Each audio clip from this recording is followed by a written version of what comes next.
केन्द्रको लागि आएनन् नि यिनीहरूलाई पनि कोही जाँदैन चाहिँ मलाई चाहिँ फिल भयो मनमा एउटा कलाकारको नाताले दिदीले जुन अब सुनिन्छ हल्ला होइन जुनमा त्यसरी आत्महत्या भने त्यसको पछि किन अहिलेसम्म छोडेर आएको पनि छैन होइन।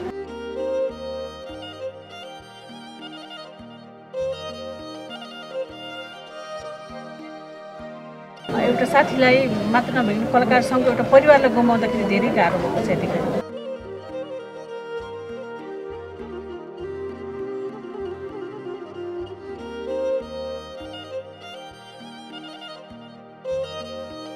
एक वर्ष अगाडि सर एउटा स्क्रिप्ट रेडी गरिदिनु पर्यो, राम्रो फिल्म बनाउने हो भनेर होइन कुरा भइरहेको हुन्छ।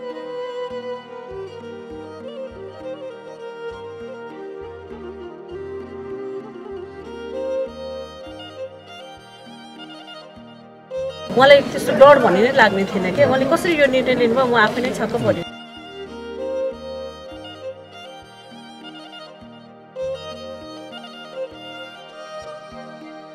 अब त भगवान्कै सेवा गरेर बस्ने हो कि सिनेमा बनाउने होइन सर, म त बनाउने हो नि सिनेमा। अब यो कोभिडबाट पार पाएपछि सिनेमा बनाउने हो भन्ने कुरा यति नै कुरा भएको छ। हामी साथीहरू आफ्नो परिवार इष्टमित्र छोराछोरी घर परिवारको लागि एकदमै ठुलो क्षति, एउटा राष्ट्रकै लागि ठुलो क्षति हो। दिदीबहिनी कहिलेकाहीँ घरमा नहुन सक्छन्, त्यतिखेर तपाईँको हातको म भाइटिका लगाउने छु। मलाई वास्तवमै आज एकदम म भावविह्वल भएको छु। एउटा केटी मान्छेको चिच्याहट आयो, केटी मान्छेको चिच्याहट कहाँ छ भन्दा 20 रुपियाँ जङ्गलमा छु भन्यो। जङ्गलमा के पऱ्यो त भनेर मैले उसलाई दायाँ बायाँ केही नसोधेर म 5 मिनटमा आएँ। पुण्य भाइ मलाई बिर्सिनु हो, म उही जेनी दिदी त्यो नम्बर त अफ थियो, तर अब जेनी दिदी कहिले नफर्कने गरी महाप्रस्थान गर्नुभयो। जुन भन्न फाइन देखाइन्छ करोडौँ खान्छ लाखौँ खान भने कोही देखिन। तर म भन्छु कि कलाकारलाई पर्दाखेरि चाहिँ एउटा कलाकारलाई पर्दा अर्को कलाकार चाहिँ आउनुपर्छ। अहिले केही छैन, सब खुल्ला छ। 5 मिनटको बाटो काठमाडौँ, सबैजना काठमाडौँ बस्छ। यदि मनले चाह्यो भने कलाकार आउन सकिन्छ, तर यहाँ नसकिन्छ। तर भनौँ न भोलि जेनजीको लागि आएनन् नि यिनीहरूलाई पनि कोही जाँदैन चाहिँ मलाई चाहिँ फिल भयो मनमा एउटा कलाकारको नाताले। जेनी दिदीले जुन अब सुनिन्छ हल्ला होइन जुनमा त्यसरी आत्महत्या भने त्यसको पछि किन अहिलेसम्म छोडेर आएको पनि छैन होइन। त्यसले गर्दा यसको पनि रिजल्ट आउला। सत्य कहिले लुक्दैन, समय लाग्छ, सत्य लुक्दैन। अनि त्यसले गर्दा चाहिँ मलाई चाहिँ एउटा यति भन्न चाहन्छु कि एकदमै दुःख लाग्यो होइन अहिले भनेको चलेका कलाकारहरू उपस्थिति नदेख्दा सम्पूर्ण यदि सबैले हेरिरहनु भएको छ र कुनै कलाकारले यो मिडिया देख्नुभयो भने हे परमेश्वर कलाकार एउटा कलाकारलाई पर्दा त्यो कलाकार आउँदैन भने आज जो देखिन्न नि ती कलाकार होइनन्, ती सिर्फ पर्दाका कलाकार, सिर्फ पैसा कमाउने कलाकार मात्रै हुन्। एउटा कलाकार उहाँ दुखी पनि होइन, उहाँ धनी पनि गरिब पनि, उहाँ मनको कलाकार हुनुहुन्छ। त्यसले गर्दा चाहिँ म त यति भन्न चाहन्छु कि एउटा कलाकारलाई पर्दा त्यो कलाकार आइदियोस्। हस्, तपाईँलाई थप धन्यवाद।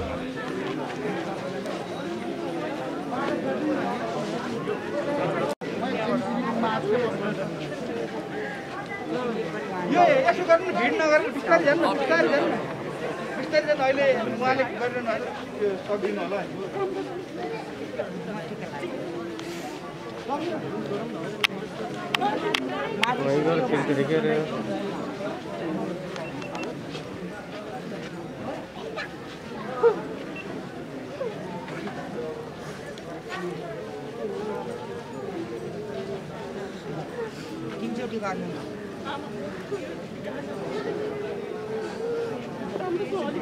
तपाईँ यताबाट जानु न,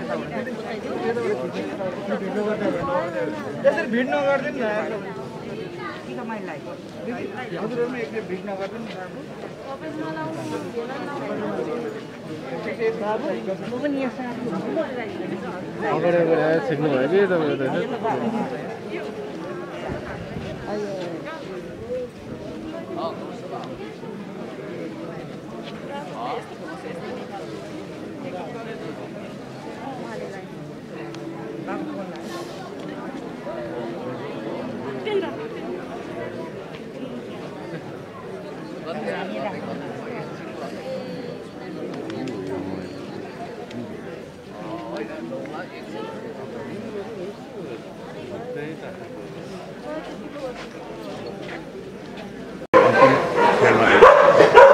फिल्म इन्डस्ट्रीमा मलाई 15-20 वर्ष देखिरहेको छु र चलचित्र निर्माता सङ्घमा म महासचिव उपाध्यक्ष भइन्जेलसम्म 2 कार्यकालसम्म पनि एउटा सदस्यको रूपमा पनि निर्वाचित भएर आएको र जेनीलाई कस्तो भने एनी टाइम जे पनि काम गर्नु पऱ्यो भने अग्रसर भएर कहिले ब्याक नभइकन यो गर्नुपर्छ भने र अर्को कुरा त्यत्तिकै उनलाई चलचित्र क्षेत्रप्रति असाध्यै मोह र उनी आफै निर्मात्री भएर सिनेमा पनि बनाएछन्, अभिनय पनि गरिन्छन्।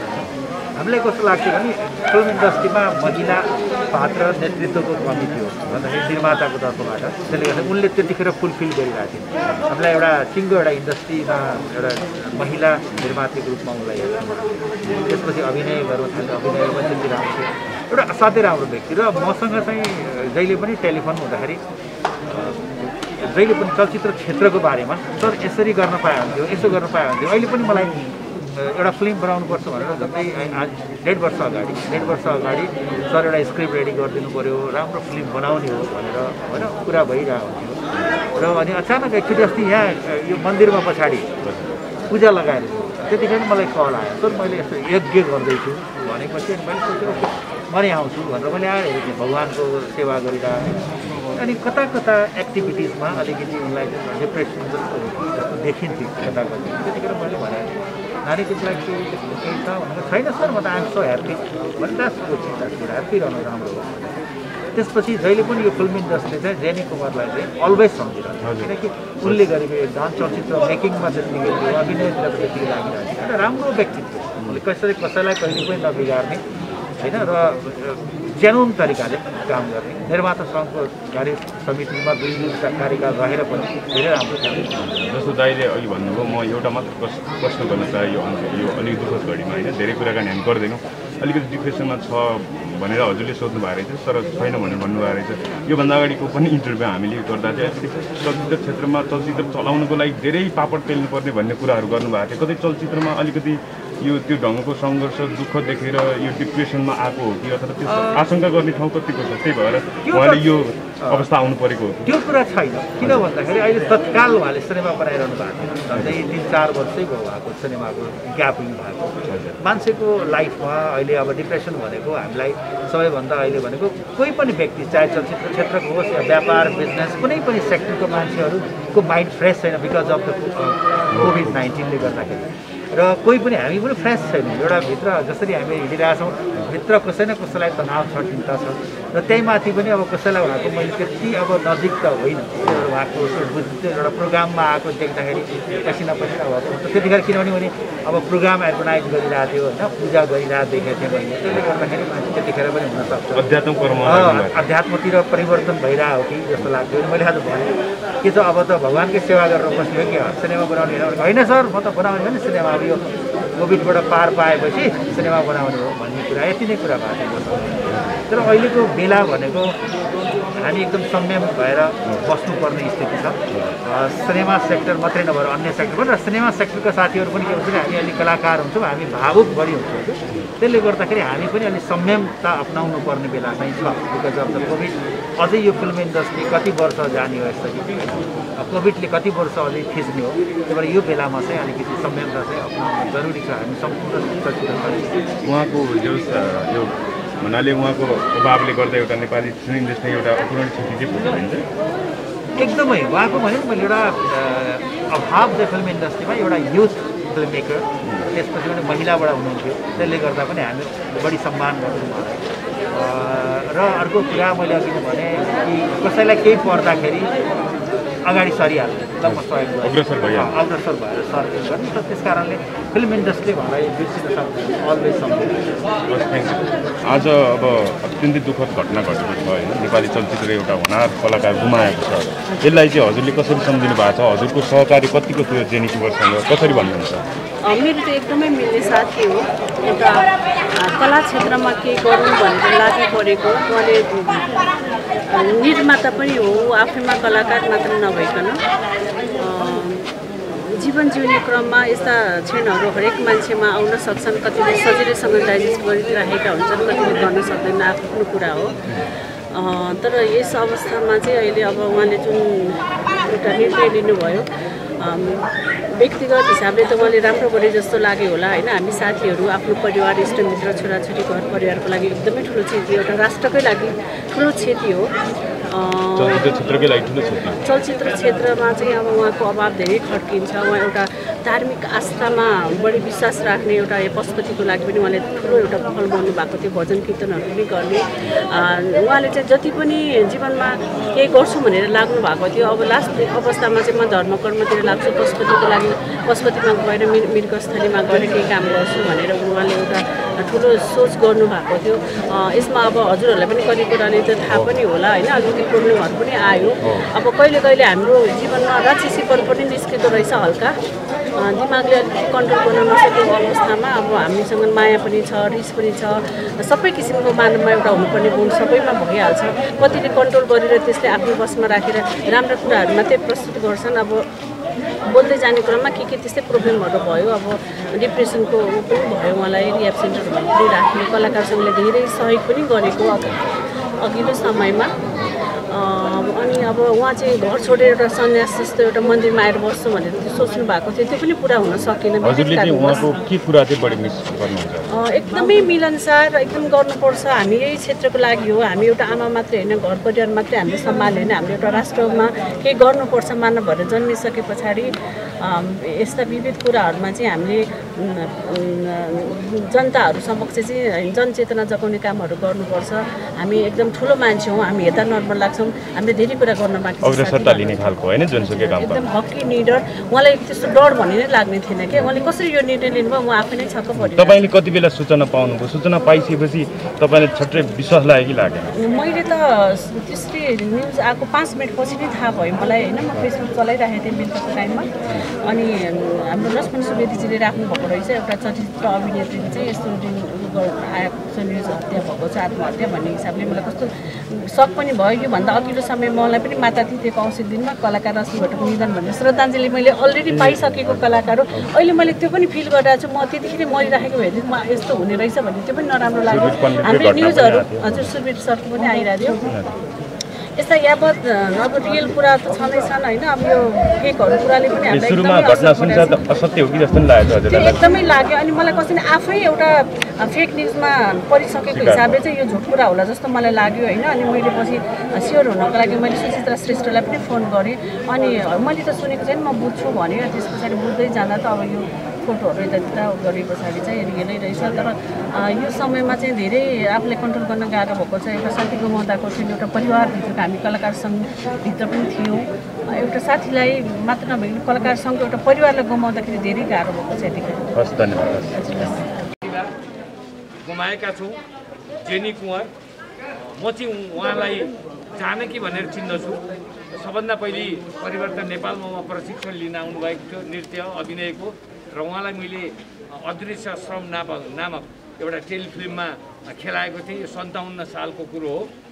त्यसपछि उहाँको अभिनय यात्रा निरन्तर रूपमा चलिरह्यो। उहाँले 1 दर्जनभन्दा बढी व्यावसायिक चलचित्रमा नायिकाको भूमिका निभाउनु भएको छ। 3टा भन्दा बढी चलचित्रहरू निर्माण गर्नुभएको छ। म्युजिक भिडियोमा अभिनय गर्नुभएको छ। त्यसपछि विभिन्न सामाजिक कार्यमा पनि उहाँ नियमित रूपमा सम्पर्कमा हुनुहुन्थ्यो र विभिन्न सामाजिक कार्य उहाँले गर्दै आउनुभएको थियो। बिचमा उहाँ आध्यात्मिक व्यक्तित्वको रूपमा चिन्नुहुन्थ्यो। श्री रवि शङ्करको चेलीको रूपमा पनि उहाँले निकै समय काम गर्नुभयो र त्यसपछि विभिन्न आध्यात्मिक गतिविधिहरूमा पनि उहाँ संलग्न हुनुहुन्थ्यो। जेनी कुँवर उहाँ शालीन व्यक्तित्व हुनुहुन्थ्यो। कसैलाई चित्त नदुखाउने र कसैको पीर मार्कामा पर्यो भने त्यसलाई मलम लगाउने खालको व्यक्तित्व हुनुहुन्थ्यो। उहाँ जस्तो होनहार व्यक्तिलाई हामीले अहिले गुमाउनु परेको छ। चलचित्र क्षेत्र मर्माहित छ र उहाँको प्रतिभाको मैले जतिसुकै व्याख्या गरे पनि व्याख्या गर्ने ठाउँ शब्द हामीसँग छैन। मलाई लाग्छ चलचित्र क्षेत्रका वरिष्ठदेखि दिग्गजदेखि कनिष्ठसम्मका व्यक्तित्वहरूले उहाँसँग काम गर्नुभएको छ र उहाँले सबैसँग सत्सङ्ग पनि गर्नुभएको छ। उहाँ पछिल्लो समय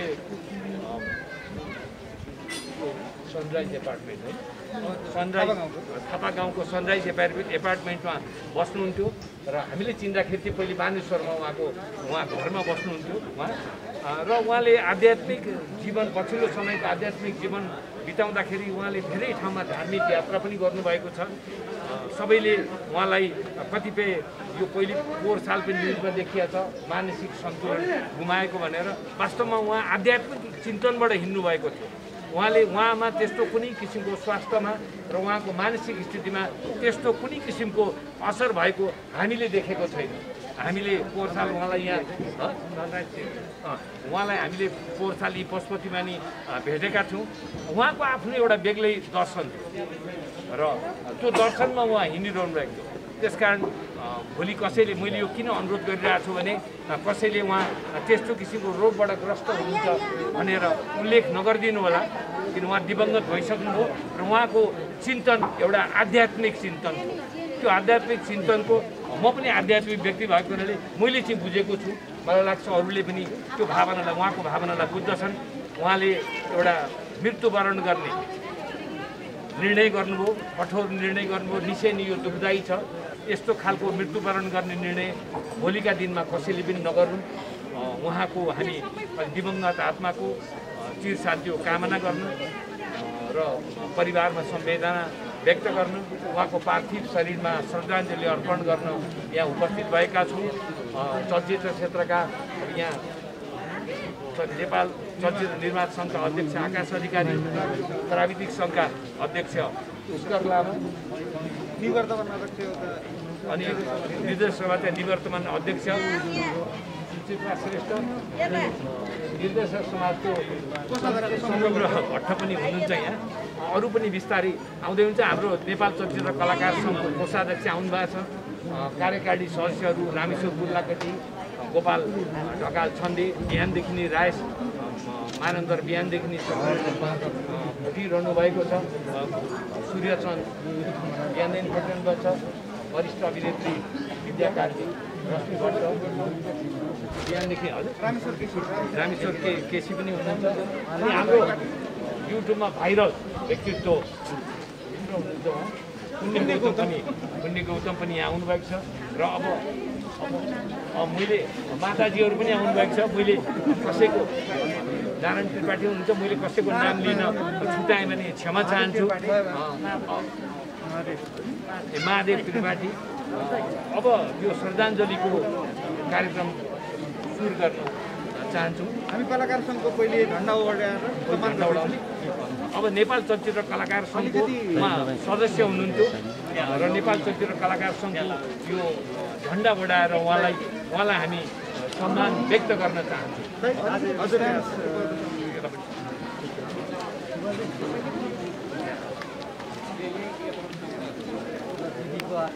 जेनी कुँवरको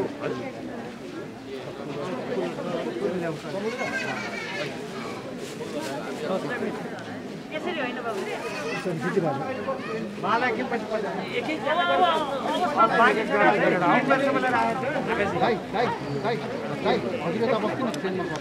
आकाशजीबाट सुरु गरौँ निर्माण सङ्घका अध्यक्ष आकाशजीबाट यो श्रद्धाञ्जली अर्पणको कार्यक्रम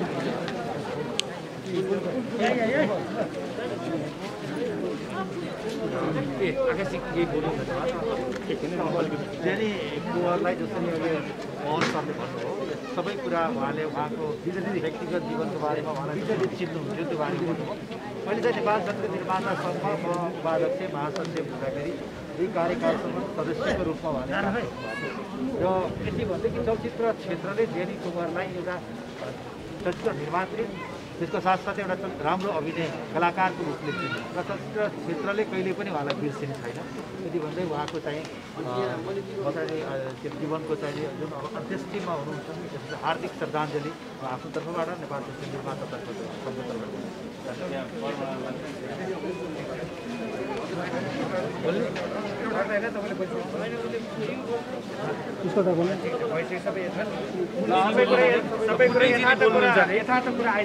भाइरल व्यक्तित्व मोहन दाइले जुन भनिसक्यो त्यही कुरा हो सबैको, अरू कुरो केही नै छैन। उहाँको आत्माले गोरखनाथको शिष्य भएको कारणले पोहोरको वर्षमा नि हामी पशुपतिमा धेरै पढाउँथ्यौँ नि, हवन गर्नको लागि हामी सँगै बस्यौँ। उहाँको आत्माले सशस्त्र कर्मीहरू आएको थिए र उहाँको आत्माले शान्ति पाओस् यही भन्दै हामी सामाजिक काममा पनि एकदमै अगाडि हुनुहुन्थ्यो। पहिलेको